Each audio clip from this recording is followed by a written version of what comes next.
All right, my name is Dan, and I like to read. This is a booktube channel. Whoa, slow down, egghead. So on my TBR list for a long time has been Malazan, Book of whatever, Book of the Fallen. And I went into it not knowing anything, and I know that it notoriously is a difficult series to get into.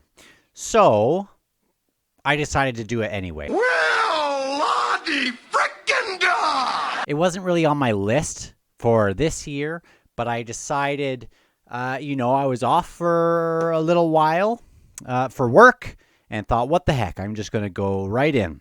So I read the first two books of the Malazan Book of the Fallen, starting with Gardens of the Moon and Deadhouse Gates. I want to give you my first impressions after reading just those. I finished Deadhouse Gates just today. Now, holy smokes, I have a lot to talk about, and I don't think I'll be able to get into any of it, but just as a first impressions thing, and I'm not going to spoil things. Yeah, sure. Whatever. My experience with this book is I was really intrigued by the prologue and the first 50 pages or so. They had some cool, unique things, but after that, in this first book, Gardens of the Moon, I was a little bit lost because I didn't have a foundation of what kind of book this was and what kind of series this is. But I hope I can kind of help you there, at least my experience with it. But I loved it. I loved the first book. I was sold that it was something cool. By the end of the second book, I'm all in. And I'm already in the third book. Doing this review right now is really cutting into something I'd rather be doing right now, and that is reading the third book. Now, what this is a rich military political fantasy that is kind of built upon a foundation of this world that is very much lived in. You know, I love all sorts of fantasy books, and I don't need the world to be super rich. There are series,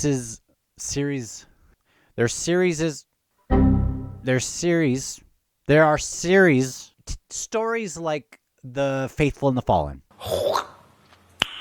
Nice. Ones that I really, really loved. I read that last year. I loved the characters. I liked the world, but it didn't have to be super duper deep for me. And I will go back to that world over and over and over because I just thought it was great. Now with Malazan, Steven Erikson, I've heard, has a background in anthropology and archaeology.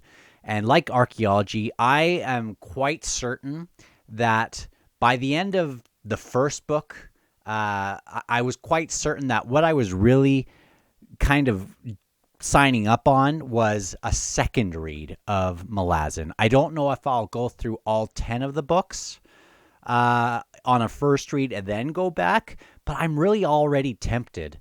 By the time I get to maybe book 4 or 5, I think I might want to go reread the first 5 again before I read the next 5 after that. Let me know if you think that would be a totally bad idea, but I'm tempted to go back already because I feel like I've just scratched the surface and I was able to cling on to some of the big picture things. But by the end of both of these books, there are things that kind of get revealed that would have been great to know when reading these first books. But I'm glad that it was drip fed in just the way it was. Now, going into these books does feel like you're being tossed into the deep end in a way, but it is with love. It's not just chucking you into a world where you're not expected to understand anything. There are certain things that are withheld from you intentionally, and that's an okay thing. One of the things that I found so interesting is that even though it's this big world, this huge story, it's not necessarily compartmentalized into good versus evil, meaning there's not a whole bunch of good characters fighting off the Death Eaters. Disappointed! You sort of have that, but more than that, you're getting all these different perspectives right off the bat, and you don't really know if you should be rooting for that person or against them. You just kind of see things that seem wrong and make up your own mind where, it's in other books as well, but you're starting to kind of, instead of from A to Z, you're kind of dropped right in the middle of this conflict already happening, and you're kind of just making up your own mind. Now, I want to talk about the first couple books. And if you want to go into it totally not knowing anything, you're free to do so. But one of the reasons why I was having a little bit of a struggle of the first book especially is because I didn't really understand the greater thing going on. And it took me a while to kind of pull myself onto the greater framework. If you don't think you're going to read them or you need a little bit of something to hold on to, let me just offer this. Both of these books center around the Malazan Empire.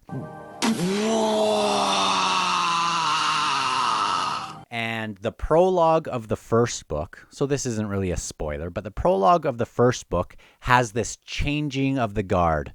The emperor has been ousted. There's this culling taking place, and there is this new empress who is going to take place of the emperor. Now, you don't know much about this old empire. You don't know if this is a good thing. We don't really know that. It's just a changing of the guard. So you can make of it what you will. Now, that's the thing I found most fascinating at this first part, is you didn't really understand. You just know that there's a changing of the guard happening. There's this split between at least these two sides. And those won't be the only two sides, but at least at this very first part in the prologue, you understand that there were those from the old empire that were sympathetic or working for the old emperor, and then there's this rift, and then almost like the emperor's banners went down and the empress's banners went up. And this first book has to do with a different continent from this second book. They both take place under the banner of the Malazan Empire, but in separate continents. This first book has to do with the Malazan Empire coming over and kind of being embroiled in this conquest of this other continent. So a lot of the perspective has to do with these cities and the resistance. And a lot of the characters, some of the characters that you will meet will be working for the Malazan Empire. Some people will be working for the resistance, and some people will just be more neutral. Now, splitting apart those factions was a big part of me getting from A to Z in this first book. It was confusing. There were things that I did not understand, and I haven't even talked about the magic system in this book yet. But at least knowing that that's kind of what's happening in this first book, and you can kind of see some of the political and societal structures as they are built, and you can see kind of that as a foundation. It should be enough to get you from A to Z. And now the second book, if the first book was about conquest of the first two cities, this book, different characters, different continent, but imagine those cities have been taken over, and now there's a rebellion to retake the continent from the empire, or retake cities from the empire. So where one was kind of a conquest, the other one is almost like the Empire Strikes Back, but reverse, Return of the Jedi sort of thing, where the rebellion's kind of coming back. And obviously, that's not all that's going on. There are much more players and much more plots that are happening, but I found it fascinating, and I am so gripped by that underbelly of what's going on in the Malazan Empire. And that should get you enough to kind of keep you understanding generally what is happening, I feel. Now, this is a tricky series. It's demanding. If you are just getting into fantasy and if you're not really looking to chew your food and work a little bit, this might not be for you. But by the end of each of these books, I think you will feel like you earned something awesome. It's really a rich story. It's a rich world. The only thing I can kind of compare to that is Tolkien and Middle-earth. I've read the Silmarillion. I've read some of the other books. It is a world where you think you could always go in and pull out more. I feel that way and more about what Steven Erikson has done with the Malazan books. I know that I would be able to go back in and extract so much. Each of these characters and each of these races and each of these kingdoms could be their own fully fleshed book. And I'm sure as we get into it, I will find more of that as well. I'm so impressed by these first two books.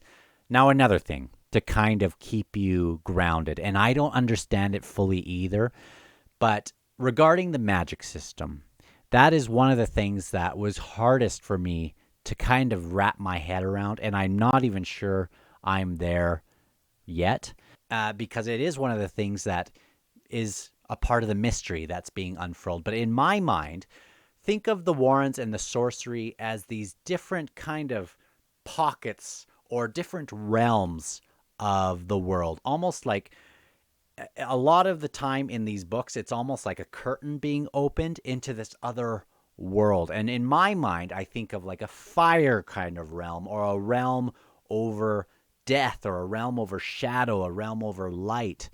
And the sorcerers can sometimes enter into one of those kinds of curtains into that other realm, which sometimes is a totally different place than they were before. And things operate a little bit differently, and they kind of draw upon these different warrens or energies or whatever the heck they are in their magic. And a part of this world as well is you have to think that even though this is a struggle with humanity, there are also these ascendants or gods or godlike people who have ascended into that kind of status that are also kind of involved with what's happening. And usually they are involved with a certain realm, and they're kind of the god of that realm. Think of like the Greek pantheon.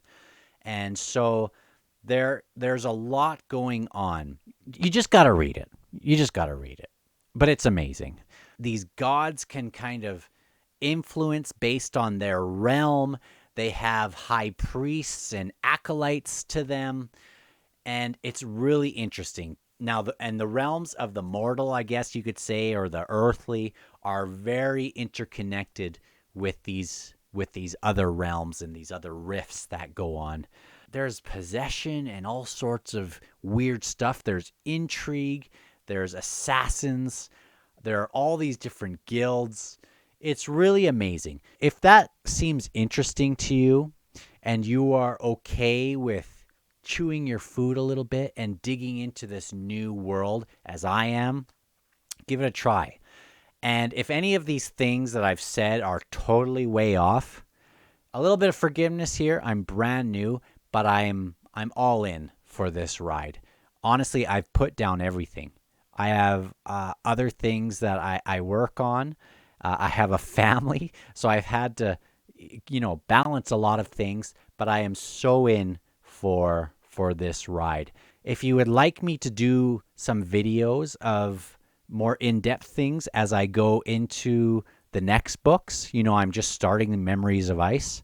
If you would like me to do kind of halfway summaries of what I think, or at the end of the book, and you could guide me along, or if you want to just go along for the ride, that would be great. But the Malazan Nation, whatever they call themselves, they definitely have a new recruit, and I am so excited. On my Goodreads, I gave Gardens of the Moon a 4 out of 5, but with an asterisk that even though I didn't understand everything, it was a 4 out of 5 in the sense that I wish some things could have been more clear to give a little bit of a smoother entry, but I was completely intrigued. Deadhouse Gates, though, I gave a 5 out of 5. I loved it. The ending of it is something that will stick with me for a long time. I cannot wait to reread both of these books. And again, I just don't know when, because I want to read all of them. So let me know what you think, and I'll see you on the next Malazan video, whenever that is. Hopefully as soon as I finish Memories of Ice or sometime along the way. Thanks.